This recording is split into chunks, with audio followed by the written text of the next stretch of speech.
All right, Narinder, I'm done. I ran over. What mic you on, buddy? Number 2.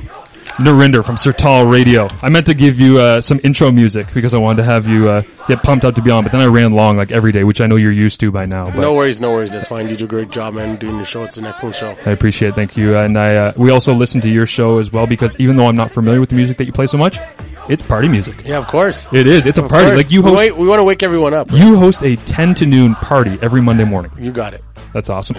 Cricket World Cup. So this was the World Cup. Australia just kicked ass. New Zealand didn't lose one match throughout the whole World Cup series. Then I don't know what happened to New Zealand. They just got annihilated by Australia. Really? Australia won. This is their 5th World Cup win.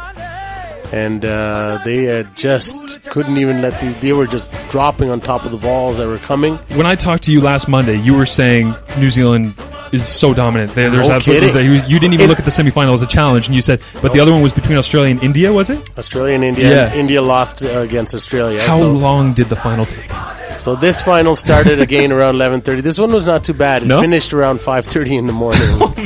Around that time, you know. So, but it's amazing. I couldn't believe the way Australia played. Now the captain, it's his last ODI, which is One Day International. Yeah. So he retired.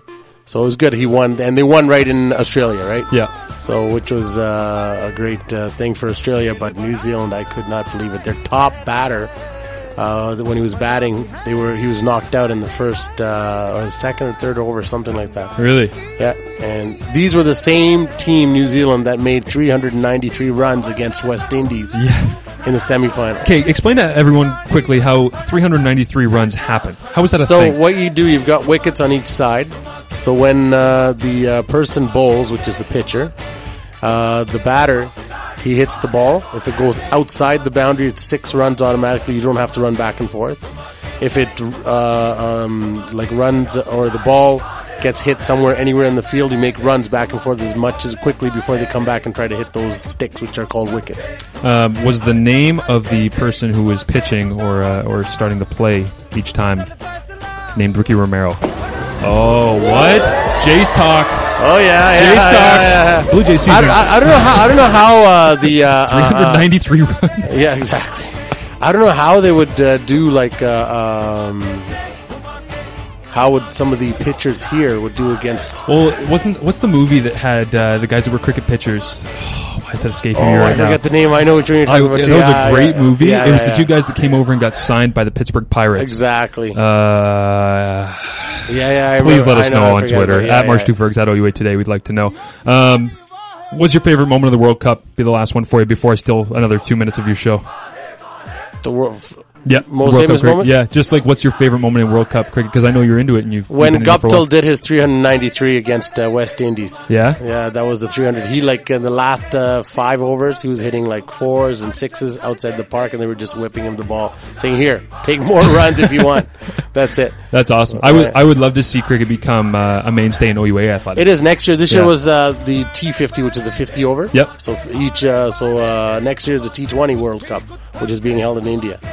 That's awesome. I'm looking forward to that. I think that we should get the OUA on it, though. Mm-hmm. Make sure it's a university sport. Oh, it'd be nice. Why not, right? Because you have so many international students, right? There's so many. It fits perfectly with the brand of everything, multiculturalism, and because obviously we're too boring around here. We just watch baseball, football, and watch people smash into each other. But having a different, diverse sport like that, I find really, really interesting. Cricket is a little bit, when you look at it, it looks boring. Yeah. But then when you get into it, when you understand it, right? It's like rugby. People show up to rugby games all the time and go, "I don't understand what's going on." Yeah. Well, once you learn, it's great. Right? That's right. I think that's less to take away from it. Narinder, thank you, man. Thank you. And thank you for letting me steal extra time out of your show. No worries. Always a pleasure. I'm going to finish the show up right now for you, as Narinder has been kind enough to give me a couple extra minutes. I'll leave you with this. We are back next Monday at OUA Today, at March2Fergs on Twitter. If you'd like to reach out to the show at all, Scott and Amanda, I expect, will be back next week, and they will make me look much better than I actually am. But 19-year-old university student Amina Lawal has been missing for 10 days. That's a tweet that I sent out last night. We will send it out again. It's important. People need to be aware of what's going on outside of your local sports sphere. So I feel like that's our responsibility to share that. And Justin Schwieg. I'm going to tell you a quick story about a guy named Justin Schwieg. Schwieg, a Kingston native, was a fifth-year student who had recently completed a degree in biology and was about to begin a phys ed degree.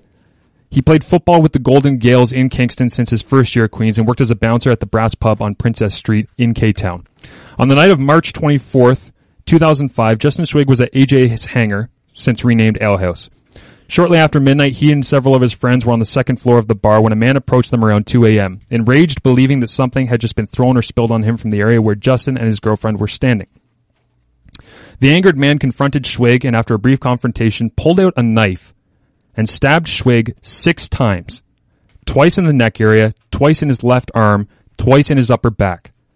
Justin Schwieg, the football player from Queen's University, March 24th, 2005, died 2 hours after being stabbed in hospital, surrounded by his parents, friends, football coach, and teammates. Mackenzie left the bar, the guy that stabbed him, and went to his parents' home in Brampton where he remained for about 10 hours. After hearing the police were looking for him, he turned himself in the next day and has been in custody ever since with a life sentence. Justin's parents, Christine McLaughlin and Leon Schwieg, weren't in court during the sentencing, but excerpts from their victim impact statements are posted on the Kingston Whig Standard's website. Justin's father's statement recalled the moment he found out about his son's death.